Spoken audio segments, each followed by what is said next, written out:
फरीदाबाद आज तक दुनिया की सभी खबरें सबसे पहले आप तक पहुंचाता है। हमारे चैनल पर देश व प्रदेश, क्राइम, राजनीतिक, नगर पालिका, सामाजिक दुर्घटनाएं, संस्थाएं की सभी खबरें मिलती रहेंगी। चैनल को लाइक, शेयर, सब्सक्राइब करें। भारत संयुक्त मोर्चा जो फैसला लेगा कि किस साथी को लोकसभा चुनाव में उतारना है, मैदान में उतारना है, क्योंकि मैदान खाली छोड़ा नहीं जाएगा। लेकिन आप सभी इस बात को माने, जो अंदर रखें, जल्दी उसका नाम बता दीजिए। आज एक भारत संयुक्त मोर्चे का गठन हुआ है और मैं बुलंद भारत पार्टी का राष्ट्रीय अध्यक्ष कुणाल कांत शर्मा हूँ। और भारत संयुक्त मोर्चा जो गठन हुआ है उसका पर्पज ये है कि जो आम जनमानस तक जो है ना भारत संयुक्त मोर्चा पहुँचे और राजनीति में ही आके जो है ना भारत संयुक्त मोर्चा आम जन तक पहुँच सकता है। और मेरी खुद की जो है ना ये सोच है, भारत संयुक्त मोर्चा जिंदाबाद, भारत संयुक्त मोर्चा की पुकार है, जन की पुकार है, पुकार है, जन की पुकार है, भारत संयुक्त मोर्चा की ललकार है। जय हिंद। जैसे कि हर पार्टी सभी का धन्यवाद। हाँ जी के बाद जनता को कहते हैं कि हम ये कराएंगे, पानी बिजली पे कराएंगे, तो अब अगर आपकी भारत संयुक्त मोर्चे से आप एमपी बन के आते हैं, ये पार्टी विधायक होते हैं, तो आप क्या करोगे? हमारी भारत संयुक्त मोर्चा की अभी मीटिंग होगी, उसमें एमपी का कैंडिडेट डिसाइड किया जाएगा और एमपी का कैंडिडेट डिसाइड करके उसको संयुक्त मोर्चे के बैनर के तले लड़वाया जाएगा और उसमें जो आम जनमानस की समस्या है उनको रखा जाएगा ताकि हम आम जनमानस की पहुंच तक भारत संयुक्त मोर्चा पहुंच सके। पार्टी के और भी है जो अध्यक्ष है, उनसे भी जानकारी लेंगे।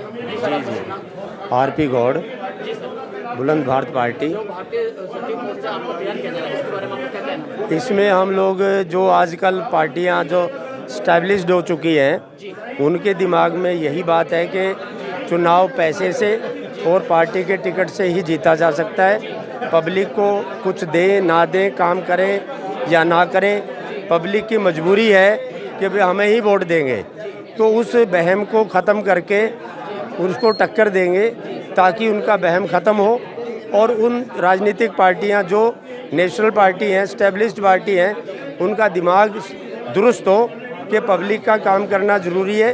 सिर्फ नाम से, पार्टी के सिंबल से ही नहीं जीता जा सकता, या पैसे से, केवल पैसे से। उनके दिमाग में ये है कि केवल पैसा और पार्टी टिकट ही ऐसा है जिससे चुनाव जीत सकते हैं। पार्टी का, पब्लिक का काम करें या ना करें, मोर्चा इस वहम को ख़त्म करेगा और उनको भी पब्लिक की तरफ सीधा संवाद करके और एक ऐसी दिशा करेगा कि आने वाले टाइम में लोकतंत्र की रक्षा हो चुके और लोकतंत्र स्टैब्लिश्ड हो चुके। ये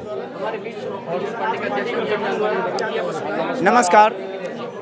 हमारी आम भारतीय पार्टी है। हमने 2 बार लोकसभा चुनाव लड़ा, कृष्णपाल के खिलाफ, अवतार सिंह भटाना के खिलाफ 2014 में और 2019 में। लेकिन हमने देखा कि संविधान में कोई न कोई कमियां थी। उसके लिए हमने पार्टी बदल कर लड़े। एक बार एंटी आम आदमी से 14 में लड़ा था, दूसरी बार लोकप्रिय समाज पार्टी से 19 में लड़ा था। तो हमने देखा संविधान में कहीं न कहीं कमियाँ हैं। ये अधिकारी जो हैं, चुनाव निर्वाचन आयोग के अधिकारी जो हैं, ये भ्रष्ट हमें नजर आए, तो इनके खिलाफ हमने एक मोर्चा बनाई, आम भारतीय पार्टी।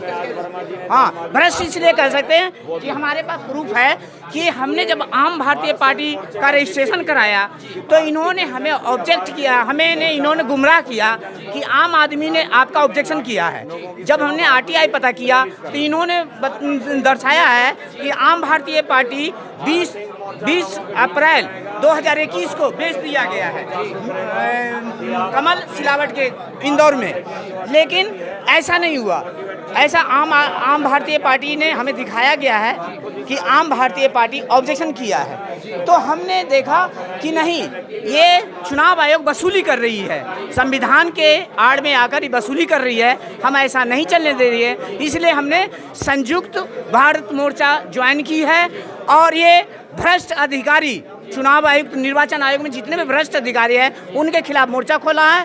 कल मैं उनके खिलाफ कोर्ट में केस करने जा रहा हूं और मैं संयुक्त मोर्चा भारत मोर्चा में शामिल हुआ हूं। जो अगर संयुक्त मोर्चा से कोई खड़ा होते हैं उनको निर्णय लेता है तो हम संयुक्त मोर्चा को साथ देंगे। अगर कोई खड़ा नहीं होता है तो मैं पहले भी लोकसभा चुनाव लड़ा हूँ, अगर संयुक्त मोर्चा चाहेगी तो मैं इस बार भी चुनाव लड़ूंगा। हमारे साथ बुलंद भारत के अध्यक्ष साथ हैं, नहीं होगा तो हम बुलंद भारत के साथ संयुक्त होकर आम भारतीय पार्टी आगे आवाज़ उठाएगी और चुनाव भ्रष्ट अधिकारी के खिलाफ हम लड़ाई अंत तक लड़ेंगे। पावन धरती पे क्रांति का जन्म देगा और मैं विश्वास दिलाता हूं ये मोर्चा निष्पक्ष और जनता की सेवा में बिना किसी व्यापारीकरण के उतरेगा। जो भी मीडिया से हो, कोई बुद्धिजीवी हो, किसी भी वर्ग से हो, किसी विशेष वर्ग से हो, विशेष व्यक्ति हो, केवल सिंगल एक व्यक्ति भी क्यों ना हो, या छोटी छोटी पार्टियां हमारी या हमारे सामाजिक संगठन, ये तमाम इनमें से जो भी इस मोर्चे के अंदर आके और अपने लोकतंत्र की ताकत बनना चाहता है, चाहे वो प्रत्याशी के रूप में मैदान में उतरना चाहता है या वो आकर इसकी आवाज बनना चाहता है, हम इस मोर्चे में, भारत संयुक्त मोर्चे में हम सबका स्वागत करते हैं, अभिनंदन करते हैं और सबको हम आह्वान करते हैं इस मोर्चे के अंदर। अभी 16 मार्च 2024 को इस मैगपाई के अंदर काफी सामाजिक संगठन आए, छोटी छोटी पार्टियां आई, कुछ राष्ट्रीय पार्टियां भी आई और व्यक्ति विशेष भी आए। तमाम लोगों ने अपनी अपनी चिंता से अवगत कराया यहाँ पर। तो ये देखने में आया कि आज राजनीति कहीं ना कहीं कुछ शक्तिशाली बाहुबलियों के हाथों में चली गई। हमारा जो जनता का अधिकार था, हमारे लोगों का अधिकार था, जो हम छोटी छोटी कॉलोनी, झुग्गी झोपड़ी बस्ती में रहते हैं, हमारे कमजोर लोग, हमारे वो लोग जिनकी आवाजें नहीं सुनी जाती, चाहे वो हमारे भारत की जनता हो, चाहे भारत के लोग हों, जो अपने अधिकारों के लिए अलग अलग कहीं ना कहीं किसी मोर्चों पर लड़ रहे हैं, तो उसको संगठित करने के लिए इस संयुक्त मोर्चे का जन्म हुआ है। और मैं इसमें आशा करता हूं, विश्वास करता हूं कि भारत संयुक्त मोर्चा, जिसके केवल 3 उद्देश्य हैं, जो मुख्य उद्देश्य हैं, वो मैं आपके सामने प्रस्तुत कर रहा हूं। सबसे पहला हमारा भारत संयुक्त मोर्चे का उद्देश्य है देश और देशवासी की सुरक्षा। हमारा देश चाहे सीमाओं में है, चाहे देश के अंदर है, चाहे एक व्यक्ति के अधिकार है, उन तमाम चीजों की देश और देशवासियों की सुरक्षा, ये हमारे उद्देश्य, पहला उद्देश्य है हमारी इस भारत संयुक्त मोर्चे का। दूसरा उद्देश्य हमारा है देश के अंदर आज जाति, धर्म, मजहब की दीवारें, लकीरें खींची जा रही हैं, केवल ही केवल अपना राजनीतिक स्वार्थ सिद्ध करने के लिए। तो हमारे मोर्चे ने ये निर्णय लिया है सामूहिक रूप से कि देश में, देशवासियों में आपसी प्रेम, सद्भावना और सांप्रदायिक सद्भावना के लिए ये भारत संयुक्त मोर्चा हो सकेगा तो कन्याकुमारी से लेकर कश्मीर तक की एक यात्रा भी करेगा। तीसरा मुख्य उद्देश्य है हमारे राजनीति में जो लोग आते हैं, जिनको सरकारों में अधिकारी बनते हैं, नौकरियां मिल जाती हैं और बहुत सारा वर्ग हमारा पिछड़ कर रह जाता है, उनको किसी भी प्रकार से, जब तक हमारा आखिरी व्यक्ति हमारे देश का, हर शोषित, पिछड़ा, वंचित व्यक्ति को अपने अधिकार नहीं मिलेंगे, संपन्न नहीं होगा, समृद्ध नहीं हो सकता, हम अपने भारत को विकसित नहीं कह सकते। तो इसलिए हमारा तीसरा उद्देश्य है, हमारा देश विकसित तभी होगा, देश विकसित हो, लेकिन साथ साथ हर देशवासी, हर नागरिक विकसित हो। इन 3 उद्देश्यों के साथ भारत संयुक्त मोर्चा चल रहा है और समय समय पर आपको, मीडिया को भी बताता रहेगा और तमाम लोगों के बीच में जाके, अभी क्योंकि एक पर्व चल रहा है, होली का भी रंगों का पर्व आ रहा है और एक लोकसभा का महापर्व चल रहा है, लोकतंत्र का। बहुत सारी पार्टियां चुनाव में अपना जाकर वोट मांगेंगी, तो हमारा भारत स्वतंत्र मोर्चा एक मुहिम चला रहा है, एक कैंपेन चला रहा है, जो कि चुनाव जागृति अभियान के नाम से है। वो हर इलाके में जाएगा, निष्पक्ष रूप से, किसी का पक्ष नहीं रखेगा। ये किस व्यक्ति को जनता चुने, किसी स्वार्थ में न चुने, किसी पक्षपात में न चुने, जाति, मजहब, धर्म के चश्मे से न चुने, वो एक अच्छे और सच्चे व्यक्ति से को चुने, ना कि पार्टी के बाहुबली लोगों को चुने।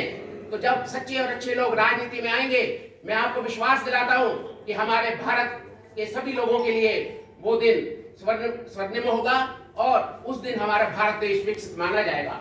तो ये हमारा जो चुनाव जागृति मिशन है, हर दरवाजे पे हमारी इस समूह के लोग जाएंगे और लोगों को चुनाव किसको देना है, कैसे देना है, बिना स्वार्थ के देना है और पार्टियों के छलावे और बहकावे में वोट नहीं देना है, इस बात के लिए उनको जागृत करेगा। इसी प्रकार हमारा ये जो भारत देश का मोर्चा बना है, भारत संयुक्त मोर्चा, ये हर जन जन की पुकार है और भारत मोर्चे की ललकार है। इसमें तमाम जो आने वाले चुनाव हैं, आगामी चुनाव, चाहे वो नगर निगम के चुनाव होंगे, उसमें अच्छे सच्चे प्रत्याशियों को उतारा जाएगा, ना कि केवल व्यापार करके जिस प्रकार पार्टियां कर रही हैं उनको आप मीडिया के सामने, आज हम आपके सामने रूबरू हुए हैं और आपके सामने हम इस मोर्चे को रख रहे हैं, अपने उद्देश्य को रख रहे हैं, अपनी शर्तों को रख रहे हैं। अगर आपको कहीं भी हमारे इस मोर्चे के अंदर किसी प्रकार का व्यापारीकरण लगे, भेदभाव लगे, भ्रष्टाचार लगे, मैं मीडिया को हक देता हूं इस मोर्चे को बर्खास्त करने का। और ये जो भारत संयुक्त मोर्चा है, इसमें आप देखेंगे हमारे साथ कई संगठन, कई छोटी छोटी राजनीतिक पार्टियां और कई हमारे व्यक्ति विशेष जुड़े हैं, जिनमें आप देखेंगे नरेंद्र चौधरी जी हैं, ये एक जनता सरकार मोर्चा चला रहे हैं। इन्होंने भी जाके जन जन में, लोगों में, कुछ लोग कर्जे में होते हैं, उन लोगों की मदद करते हैं। इसी प्रकार से हमारे आप देखेंगे ये राकेश मेहरा जी बैठे हैं, इन्होंने 5 नंबर में एक ट्रस्ट चलाया है जिसमें गरीब सर्दियों में उनको वस्त्र देना, जो भी प्रकार की बातें होती है। साथ में देख रहे हैं हमारे कुणाल जी, कुणाल कांत वकील साहब हैं हमारे यहाँ फरीदाबाद में, इन्होंने बुलंद भारती पार्टी का गठन किया, बुलंद भारत पार्टी। तो इसी प्रकार से हमारे सुशील जी बैठे हैं, सुशील अरोड़ा जी, ये समस्त सामाजिक संगठन के अपना जनप्रतिनिधि हैं, अध्यक्ष हैं, जो भी हैं। और ऐसी अनेकों प्रकार की छोटी पार्टियां जिनके नाम मैं अभी आपको और भी घोषित करूंगा, समय समय पर बताऊंगा।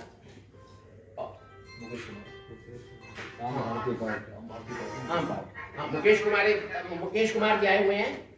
आम भारतीय पार्टी इन्होंने बनाया, संघर्ष कर रहे हैं, परंतु इनकी सुनवाई कहीं नहीं हो रही है। तो इसलिए छोटी पार्टियां, जिसको छोटी क्या, सब अपने आप में बड़ी पार्टियां हैं, लेकिन ये जो सामंतवादी पार्टियां हैं, राजनीतिक बड़ी बड़ी ताकतें बन चुकी हैं, वो इन छोटी पार्टियों की बात नहीं सुनती, हमारे देशवासियों की बात नहीं सुनती और भारत के लोगों की खास तौर पे बात नहीं सुनती। जहां तक फरीदाबाद की बात आती है, ये फरीदाबाद की पावन धरती से भारत संयुक्त मोर्चा उद्गम हो रहा है, इसका यहाँ से उत्पत्ति हो रही है। आप सभी बधाई के पात्र हैं और अभिनंदन के पात्र हैं। मैं आपको विश्वास देता हूँ, इस मोर्चे के माध्यम से नगर निगम के अंदर जो हमारे अभी पार्षद के चुनाव होंगे, 46 के 46 पार्षद बिना किसी स्वार्थ, लालच और बिना व्यापारीकरण के अच्छे सच्चे लोगों को वहां पर प्रत्याशी के रूप में हर वार्ड में खड़ा किया जाएगा। वो चाहे वो मीडिया से आए, चाहे वो किसी भी वर्ग से आए, किसी भी क्षेत्र से आए। दूसरे जो विधानसभा के चुनाव हैं, उसमें भी जब पार्टियां व्यापार करेंगी, एक अच्छा व्यक्ति वंचित रह जाएगा राजनीति से। जब पार्टियां व्यापार करती हैं, टिकटों को